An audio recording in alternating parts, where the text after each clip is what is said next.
একটা ছোট্ট গল্প বলি আপনাদের, আপনারা বুঝতে সুবিধা হবে আপনার। একটা দেশের রাজা, তার শখ ছিল, ভালো করে শুনবেন, গল্পটা স্কিপ করে গেলে আমি মোরাল অফ দ্য স্টোরিতে আপনাকে হয়তো আনতে পারবো না।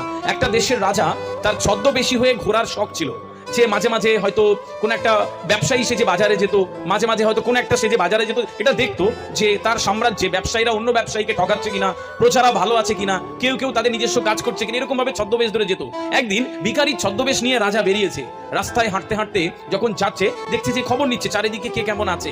তো উনি যখন যাচ্ছেন, যেতে যেতে তিন মাথা দেখতে পেলেন, একটা তিনটে রাস্তার একটা মোড় আছে, দেখলেন কিছু মানুষের জটলা আছে এবং খুব দ্রুত জটলাটা থেকে মানুষ সরে সরে যাচ্ছে।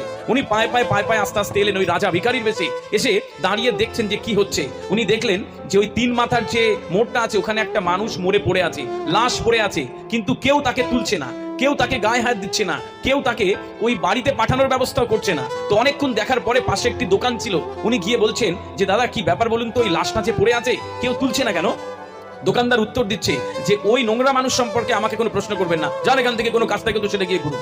লোকটা খুব অবাক হয়ে গেল, একটা মানুষ পড়ে আছে আর তাকে কেউ তুলছে না, তাকে খারাপ বলছে ইভেন। তো উনি আর পায়ে পায়ে হেঁটে পাশে আর একটা দোকানে গেছে, দোকানদারকে জিজ্ঞেস করছে যে দাদা কি ব্যাপার বলুন তো, ওই মানুষটাকে কেউ তুলছে না, ওরকম ভাবে পড়ে আছে। বলছে যান যান, কাজ দেখুন গিয়ে, ওরকম খারাপ মানুষ সম্পর্কে কথা বলার কোনো সময় আমার নেই, যান এখান থেকে, আর আসবেন না। লোকটা খুব মর্মাহত হলো যে একটা মানুষ লাশ হয়ে পড়ে আছে, তাকে কেউ তুলছে না। আর একটু হেঁটে হেঁটে অন্য একটা দোকানে গিয়ে বলছে যে দাদা কি ব্যাপার বলুন তো, এই লাশটাকে কেউ তুলছে না, মানুষটাকে সব এত অপছন্দ করছে। বলছে হ্যাঁ আমি তখন থেকে দেখছি আপনি এ দোকান যাচ্ছেন, যান এখান থেকে। বলছে আপনি প্লিজ ওর বাড়ির ঠিকানাটা দিন, অন্তত লাশটাকে বাড়ি পৌঁছে দিই, দাফন কাফনের ব্যবস্থাটা হোক। তো দোকানদার একটু মায়া হলো বোধহয়, বলছে এই নিন ঠিকানাটা, এই ওর ঠিকানা, আপনি যান এখান থেকে, ওরকম নোংরা মানুষ, ওরকম খারাপ মানুষ সম্পর্কে এখানে কথা বলতে আসবেন না। তো লোকটা তারপরে ওই ঠিকানাটা পাওয়ার পরে ওই লাশটাকে কাঁধে নিয়ে আস্তে আস্তে হেঁটে হেঁটে হেঁটে হেঁটে একটা বাড়ির সামনে পৌঁছালো।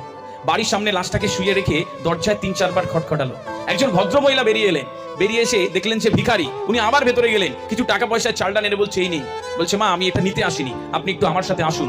তো বাইরে বেরিয়ে এসে যখন দেখলো একটা লাশ ফেলা আছে, তখন বলছে আপনি এনাকে চেনেন? বলছে হ্যাঁ আমার স্বামী। বলে হাও হাও করে কাঁদে যে মারা গেল কি করে স্বামী, সেই কান্না, অনেক কান্না। তারপরে উনি অজান্তেই বলছেন যে আমি বারবার বলেছিলাম যে তুমি এসব কাজ করো না, সমাজ তোমাকে মেনে নেবে না, তুমি এত খারাপ হতে গেলে কেন, তোমার লাশটা পর্যন্ত কেউ আনলো না। তারপরে ভিখারি জিজ্ঞেস করছে যে কি ব্যাপার, আপনার স্বামীকে কেউ ছুটছে না, খারাপ মানুষ বলছে, এরকম ভাবে একটা মানুষ এত খারাপ হতে পারে?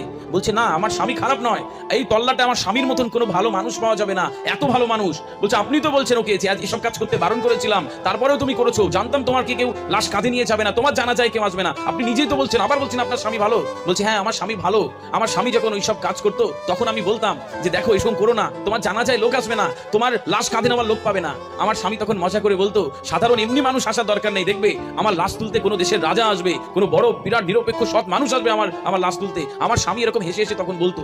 তো বলছে কি করতো আপনার স্বামী? বলতো